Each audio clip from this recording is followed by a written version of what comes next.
Online form भरण्यासाठी तुम्हाला play store वरती यायचंय. प्ले स्टोर वरती तुमच्या सर्च करायचं आहे नारी शक्ती दूत ऍप, किंवा तुम्ही नारी शक्ती ऍप सुद्धा सर्च करू शकता. अशा पद्धतीने सर्च केल्यानंतर हे नारी शक्ती दूत ऍप येईल. मुख्यमंत्री जनकल्याण कक्ष महाराष्ट्र हे ऍप्लिकेशन तुम्हाला इन्स्टॉल करायचं आहे. इन्स्टॉल करून हे ऍप्लिकेशन ओपन करा. अशा पद्धतीने इंटरफेस दिसेल. इथं आल्यानंतर सर्वात पहिल्यांदा तुम्हाला मोबाईल नंबर विचारला जाईल. ज्या महिलेचा तुम्ही फॉर्म भरताय त्या महिलेचा इथे मोबाईल नंबर टाकायचा आहे. त्यानंतर खाली ऍक्सेप्ट टर्म्स अँड कंडिशन वरती टिक करायची आहे आणि खाली स्वीकारा या ऑप्शन वरती क्लिक करायचं आहे. त्यानंतर खाली लॉग इन ऑप्शन वरती क्लिक करायचं आहे. ज्या महिलेचा फॉर्म भरताय त्या महिलेचा नंबर करून लॉग इन करायचं आहे. ओटीपी येईल, तो ओटीपी इथे टाकायचा आहे आणि खाली तुम्हाला व्हेरीफाय ओटीपी या ऑप्शन वरती क्लिक करायचं आहे. व्हेरीफाय ओटीपी केल्यानंतर तुम्हाला इथे परमिशन द्यायची, अलाउ करायचं आहे. इथे प्रोफाईल अपूर्ण आहे आपली, तर तुमची प्रोफाईल अपडेट करायची. आपली माहिती भरण्यासाठी इथे क्लिक करा. ही निळी लिंक तुम्हाला दिसेल, निळ्या ऑप्शन वरती तुम्हाला क्लिक करायचं आहे. आपली माहिती भरण्यासाठी इथे क्लिक करा. इथे क्लिक केल्यानंतर तुम्हाला तुमचं पूर्ण नाव, ज्या व्यक्तीचा महिला आहे ती त्या महिला किंवा अविवाहित असेल किंवा मुलगी असेल त्या मुलीचं पूर्ण नाव, महिलेचं पूर्ण नाव टाकायचं आहे. महिलेचा जर ईमेल आयडी असेल तर तो टाकायचा, नाहीतर सोडून द्या. त्यानंतर जिल्हा विचारला जाईल, तर इथे जिल्हा जिथं आता महिला आहे तो जिल्हा. त्यानंतर तालुका विचारला जाईल, तालुका सिलेक्ट करा. त्यानंतर नारी शक्तीचा टाईप विचारला जाईल. टाईप म्हणजे नारी शक्तीचा प्रकार. तर महिला कोणती आहे, सामान्य महिला आहे का बचत गट अध्यक्ष महिला आहे, तर जी काही महिला असेल ती महिला टाकू शकता. आता महिला स्वतः फॉर्म भरत असेल तर सामान्य महिला हा ऑप्शन सिलेक्ट करायचा आहे. बाकीच्यांसाठी अंगणवाडी सेविका असेल, सेतू आहे, त्यांच्यासाठी त्या महिलांसाठी ऑप्शन आहे. तर स्वतः आपण महिला फॉर्म भरताय तर सामान्य महिला आणि अपडेट ऑप्शन वरती क्लिक करायचं आहे. आपली प्रोफाईल अपडेट झालेली आहे सामान्य महिला, कारण आपण स्वतः फॉर्म भरताय. आता आपल्याला खाली 4 ऑप्शन दिसतील. त्यामध्ये पहिलं ऑप्शन आहे नारी शक्ती दूत. इथे पहा नारी शक्ती दूत, इथे 4 ऑप्शन आहेत. त्या पहिल्या ऑप्शन वरती क्लिक करायचे, नारी शक्ती दूत या ऑप्शन वरती क्लिक केल्यानंतर तुम्हाला वरती मुख्यमंत्री माझी लाडकी बहीण योजना हा एक ऑप्शन दिसेल. तर या ऑप्शन वरती क्लिक करायचं. इथे परमिशन मागितली जाईल, इथे अलाउ करायचं आहे. त्यानंतर हा फॉर्म ओपन होईल. हा फॉर्म आपल्याला भरायचा आहे. आता काय काय भरायचं आहे, पहिल्यांदा महिलेचं पूर्ण नाव, महिला असेल मुलगी असेल तिचं पूर्ण नाव, आधार कार्ड वरती जसं पूर्ण नाव आहे तसं टाकायचं आहे. त्यानंतर पती किंवा वडिलांचे नाव. आता पती किंवा वडील म्हणजे जिथं हसबंड किंवा फादरचं नाव टाकायचं आहे. लग्न झालं असेल तर पतीचं टाका, लग्न नसेल झालं तर वडिलांचं टाका. तर इथे ऑप्शन सिलेक्ट करून पुढे पतीचे नाव असेल किंवा वडिलांचे नाव ते टाईप करा. त्यानंतर जन्म दिनांक विचारला जाईल. इथे जन्म दिनांक निवडायचा आहे.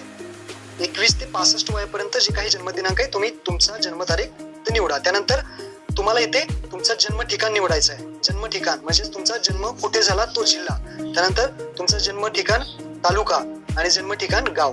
ज्या ठिकाणी तुमचा जिल्हा तालुका गाव ज्या ठिकाणी तुमचा जन्म झाला त्या ठिकाणची माहिती इथे विचारलेली आहे. तर ती माहिती इथे टाका. त्यानंतर ग्रामपंचायत कोणती आहे, तसेच नगरपंचायत असेल, नगरपालिका ते टाका. त्यानंतर पिनकोड टाका तुमचा आणि पूर्ण पत्ता टाका.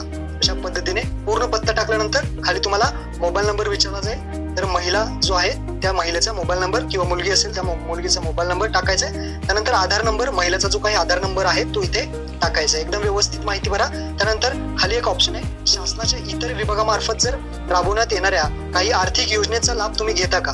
काही कुणाला पेन्शन भेटते, कुणाला स्कीम PM किसान असेल, संजय गांधी असेल, तर घेत असाल लाभ तर होय करायचंय आणि तुम्हाला रक्कम किती मिळते ते इथे टाकायचंय. तर लक्षात ठेवा 1,500 पेक्षा जास्त जर भेटत असेल तर तुम्ही नाही करा. तर मी इथे नाही केलेलं आहे कारण मला पेन्शन मिळत नाही.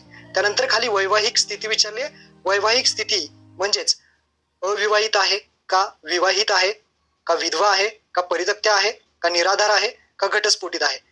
महिला जे काही असेल महिलेला विचारून इथे माहिती भरा. त्यानंतर अर्जदाराचे खाते असल्यास बँकेचा तपशील, अर्जदाराचं खातं असेल तर बँकेचा तपशील, बँकेचं नाव टाका, बँकेचा जे खातेधारक आहे त्याचं नाव टाका. बँकेचं नाव झालं, खातेधारकाचं नाव झालं, त्यानंतर बँकेचा खाते क्रमांक टाका आणि IFSC कोड टाका. एकदम बेसिक माहिती आहे, व्यवस्थित टाका. त्यानंतर आपला आधार क्रमांक बँकेला लिंक आहे का, तर इथे होय निवडा. होय निवडल्यानंतर आता आपल्याला कागदपत्रे अपलोड करायचे. पहिलं आहे आधार कार्ड. आधार कार्ड या बटनावरती क्लिक करा आणि महिलेचं जे काही आताचं आधार कार्ड आहे ते इथे अपलोड करा. 1 MB पर्यंत तुम्ही इथे JPG फोटो जो आहे तो अपलोड करू शकता. तर इथे आधार कार्ड आपण अपलोड केलेलं आहे. तसेच अधिवास प्रमाणपत्र पाहू शकता 1 MB पर्यंत अपलोड करायचे. अधिवास किंवा जन्म प्रमाणपत्र इथे तुम्ही 4 डॉक्युमेंट्स देऊ शकता. 4 डॉक्युमेंट्स म्हणजे 15 वर्षापूर्वीचा इथं पुरावा द्यायचा आहे. रेशन कार्ड देऊ शकता, मतदान कार्ड देऊ शकता, जन्म दाखला देऊ शकता किंवा रहिवासी 15 वर्षाचा पुरावा तुम्ही अधिवास जन्म प्रमाणपत्र मध्ये अपलोड करायचा आहे. त्यानंतर अर्जदाराचं हमीपत्र विचारलंय. अर्जदाराचं हमीपत्र, हे हमीपत्राचा जो काही फॉर्मॅट आहे मी तुम्हाला डिस्क्रिप्शन मध्ये दिलेला आहे, तर तो डाउनलोड करून घ्या. याची प्रिंट काढा आणि याच्यावरती सही करायची आहे आणि हे हमीपत्र तुम्हाला अपलोड करायचे आहे. अर्जदार महिला जी असेल, मुलगी असेल, तिने इथे सही करून इथे अपलोड करायचं आहे. जे हमीपत्र आहे ते तुम्हाला डिस्क्रिप्शन मध्ये दिलेले आहे. त्यानंतर उत्पन्न प्रमाणपत्र विचारलं जाईल. उत्पन्न प्रमाणपत्र लक्षात ठेवा, तुमचं जे काही उत्पन्न आहे ते तुम्ही रेशन कार्ड अपलोड करू शकता, उत्पन्नाचा दाखला सुद्धा अपलोड करू शकता, केशरी किंवा पिवळे रेशन कार्ड असेल ते सुद्धा तुम्ही अपलोड करू शकता. यापैकी कोणतेही एक तुम्ही अपलोड करा. जर तुमचं पांढरं रेशन कार्ड असेल तर उत्पन्नाचा दाखला तुम्हाला अपलोड करावा लागेल. त्यानंतर एक अर्जदाराचा फोटो घ्यायचा आहे, लाईव्ह फोटो असेल तो फोटो इथे अपलोड करायचा आहे आणि ऍक्सेप्ट करून तुम्हाला जतन करा या ऑप्शनवरती क्लिक करायचं आहे. जतन केल्यावरती क्लिक केल्यानंतर तुम्ही जी काही माहिती भरलेली आहे सगळी तुम्हाला इथे दाखवली जाईल. डॉक्युमेंट्स कोणकोणते अपलोड केलेत ते सर्व दाखवले जाईल आणि त्यानंतर खाली तुम्हाला इथे खाली एक ऑप्शन दिसेल, फॉर्म सबमिट करा ऑप्शनवरती क्लिक करायचा आहे. फॉर्म सबमिट करा ऑप्शनवरती क्लिक केल्यानंतर एक ओटीपी येईल, तो ओटीपी तुम्हाला इथे टाकायचा आहे आणि हा फॉर्म सबमिट अशा पद्धतीने झालेला आहे. तर इथे फॉर्म सबमिट झालेला आहे, पाहू शकता इथे केलेले अर्ज आहे. केलेले अर्ज या ऑप्शनवरती क्लिक करायचा आहे. इथे आपला जो फॉर्म आहे तो इथे दिसेल, त्यावर क्लिक करा.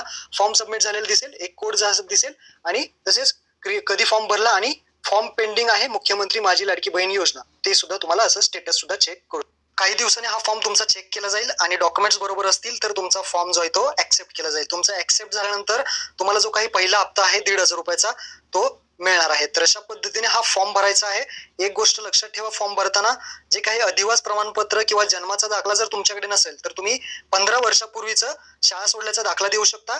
तसेच शाळा सोडल्याचा दाखला जरी नसेल तर तुम्ही 15 वर्षापूर्वीचं मतदान कार्ड देऊ शकता किंवा तुम्ही बाकीचे डॉक्युमेंट सुद्धा दिले, त्यावरती आपण ऑलरेडी व्हिडिओ बनवला आहे.